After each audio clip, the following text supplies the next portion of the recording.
Shalom sahabat-sahabat Kristiani, bersama saya Pendeta Herawan Rudianto dalam program Kupas Tuntas Dunia Kependetaan.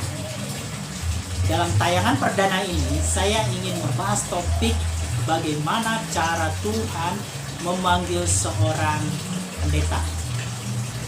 Berbicara tentang pendeta atau hamba Tuhan, sahabat-sahabat Kristiani perlu diketahui bahwa hamba Tuhan atau pendeta bukanlah sebuah profesi, tetapi sebuah panggilan. Mengapa saya katakan demikian? Karena cara seseorang menjadi seorang hamba Tuhan berbeda dengan profesi yang ada pada umumnya. Kalau menjadi seorang pengusaha, seorang karyawan, seorang dokter atau profesi-profesi yang ada pada umumnya, tentu dipengaruhi oleh beberapa faktor latar belakang pendidikan, faktor kehidupan, passion di dalam dirinya, faktor minat dan bakat. Tetapi untuk menjadi seorang hamba Tuhan, yang menjadi poin utama adalah panggilan di dalam hidupnya. Kita melihat tokoh-tokoh di Alkitab, bagaimana mereka dipanggil oleh Tuhan untuk menjadi pelayan Tuhan, melakukan pekerjaan Tuhan. Contohnya Musa. Musa, seorang pangeran Raja Mesir, dia dipanggil Tuhan saat dia berada di padang gurun. Lalu kemudian Yesaya mendapatkan penglihatan dan Tuhan mengutus Yesaya untuk melayani dia. Lalu Yeremia dipilih Tuhan di dalam kandungan ibunya, sejak dalam rahim ibunya dipilih untuk menjadi nabi bangsa-bangsa. Tentunya ke-12 murid Tuhan Yesus juga dipanggil dari latar belakang mereka masing-masing. Dan yang terakhir adalah Paulus.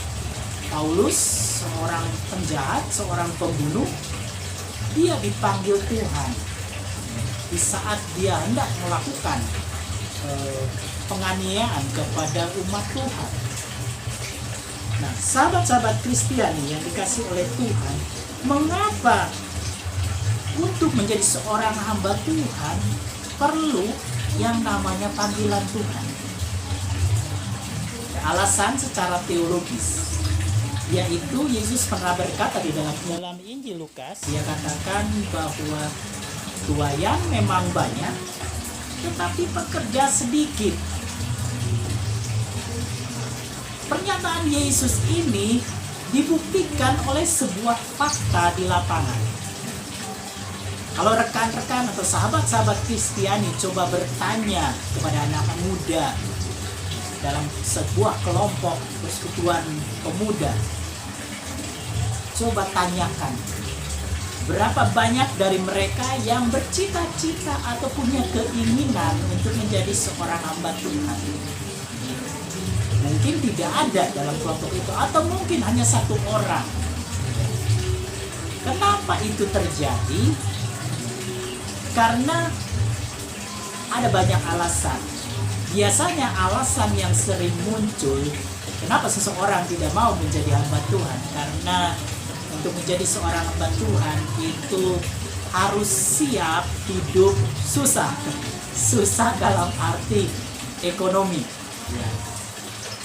Memang tidak semua hamba Tuhan yang mengalami kesulitan dalam ekonominya, tetapi ada fakta-fakta di lapangan. Memang adalah sebuah proses ketika seseorang menjadi hamba Tuhan, ada proses yang cukup panjang yang membuat terkadang ekonomi kehidupan seorang hamba Tuhan itu sepertinya mengalami kesulitan. Namun itu bukan menjadi sebuah hambatan bagaimana seseorang menjadi seorang hamba Tuhan. Nah, sahabat-sahabat Kristiani, saya mencatat ada 3 cara Tuhan memanggil seseorang untuk menjadi pelayannya. Yang pertama adalah melalui pengalaman-pengalaman spiritual. Salah satu contohnya di dalam tokoh Alkitab yang mengalami pengalaman spiritual yaitu Musa.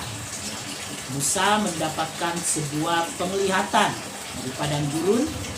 Dia mendapatkan suara daripada Tuhan, di mana Tuhan menampakkan diri secara langsung dalam semak-semak belukar, dan Tuhan memanggil Musa untuk membebaskan bangsa Israel. Lalu kemudian Yesaya mendapat penglihatan, dalam sebuah penglihatan yang luar biasa. Lalu kemudian Rasul Paulus dalam perjalanannya ke Damsyik, dia bertemu dengan Yesus. Pengalaman spiritual itu cara Tuhan memanggil seseorang untuk menjadi seorang hamba Tuhan. Lalu yang kedua, bagaimana cara Tuhan memanggil seseorang menjadi hambanya? Yang kedua adalah melalui dorongan hati, atau memang sudah muncul di dalam keinginan hatinya bahwa saya ingin menjadi seorang pendeta. Kemungkinan dia lahir di lingkungan keluarga pendeta. Dia lahir dalam lingkungan kegerejaan, sehingga dalam dirinya sudah tertanam benih-benih untuk menjadi seorang hamba Tuhan. Itu cara yang kedua.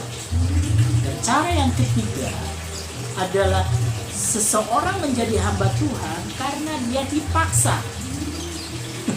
Dipaksa maksudnya seperti apa, Pak? Dipaksa dalam sebuah proses, tanda kutip dipaksa itu. Misalnya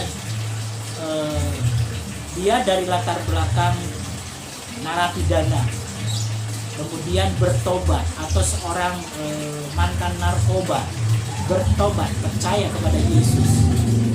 Akhirnya dia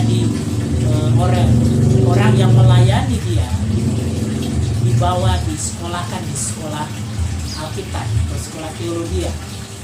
Nah, dari proses sekolah Alkitab itulah dia mendapatkan panggilan untuk melayani Tuhan. Jadi 3 cara Tuhan bagaimana seseorang menjadi hamba Tuhan. Nah, sahabat-sahabat Kristiani, panggilan Tuhan ini menjadi sebuah landasan yang sangat penting untuk seseorang menjadi pelayan Tuhan. Karena tanpa panggilan Tuhan, seseorang hanya akan menjadi seorang hamba Tuhan yang tidak konsisten, atau seorang hamba Tuhan yang karbitan, tidak punya panggilan khusus di dalam dirinya. Karena keadaan yang motivasi yang mendorong dia bukan motivasi karena panggilan Tuhan, tapi motivasi yang lain. Akibatnya dia tidak menjadi seorang hamba Tuhan yang konsisten terhadap pekerjaan Tuhan. Nah, sahabat-sahabat Kristiani, dalam program-program selanjutnya saya akan membahas bagaimana seorang hamba Tuhan diperlengkapi, dan bagaimana seorang hamba Tuhan mengalami pergumulan-pergumulan hidupnya. Tetap bersama channel ini. Saya Pendeta Erawan Rudianto dalam program Kupas Tuntas Dunia Kependetaan. Shalom, Tuhan memberkati.